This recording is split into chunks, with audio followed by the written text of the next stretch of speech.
So, for today's video, I'm going to wear the sock of my cat because many years ago, he fall down from the 7th floor and he go to the first floor. He's lucky he's still alive.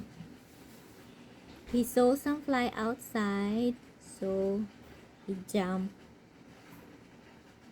on the veranda.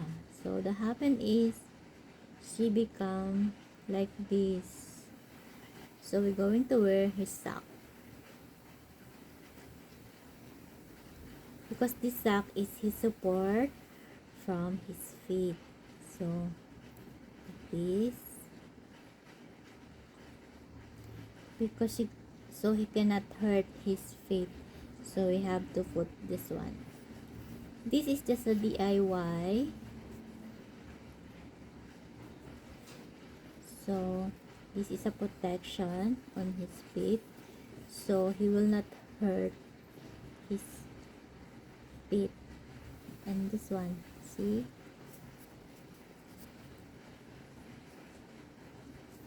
So we have to go insert this one.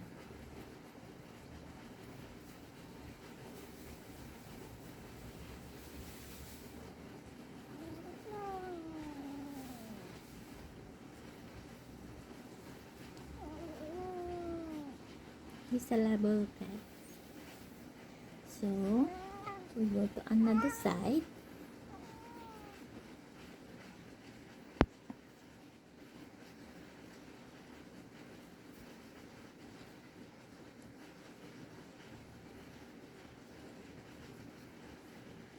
Because when he was young, he's so naughty.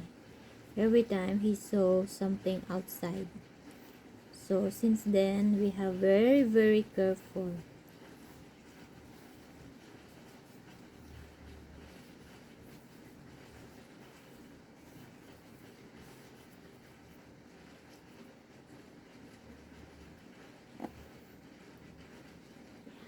So by this mean, he will not hurt his feet.